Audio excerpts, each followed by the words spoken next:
Hey, so I wanted to talk a little bit about companion planting and what I'm doing in my garden. So, in my garden plot here, I've got a lot of aromatic herbs like pepper. This is peppermint right here, and actually, you know peppermint by I don't know if you can see it in the video, but it's got a square stem. Here, I can actually break a piece off, and if you see the cell walls, they grow in a square. So there's peppermint. This is lemon balm. And it looks like spearmint, but when you smell it, it's got like a lemony smell. So that's lemon balm. And I'm going to choose here to plant my cabbage. Go check it out. So I got some cabbage seedlings right here. They belong to the family of Basilica, brassica. And you can tell because the first set of leaves are heart-shaped. Ain't that sweet?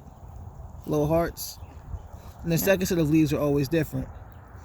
And this family involves things like broccoli, cabbage, arugula, kale, you know what I'm saying? Things like that. And when they're ready to transplant, you can tell because they have their second set of leaves. And you just go ahead and, you know what I mean, check. There we go. That's a nice solid root structure. See how the roots keeping everything together like that? It's good looking right here. Cabbage can, really attract a lot of worms and aphids and bugs that, eat the leaves. So that's a constant thing to keep in mind. If you don't want bugs to eat your cabbage leaf, you need to figure out a strategy.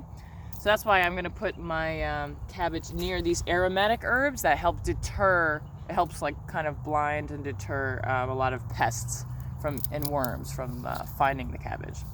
So we'll see how that does. And then and I always just like do a quick check on my phone for companion planting.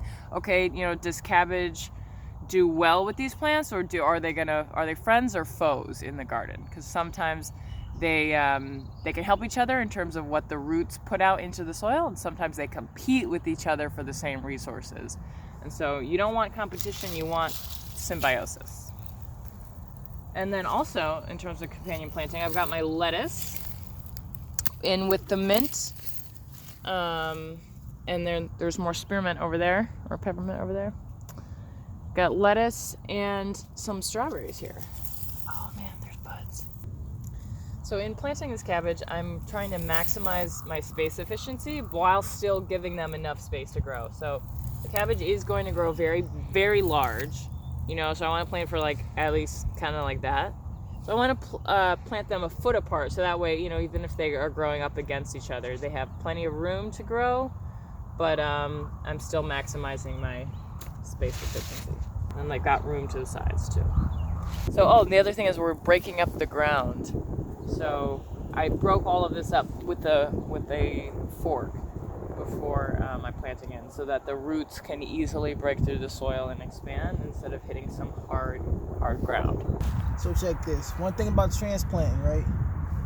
This family right here is called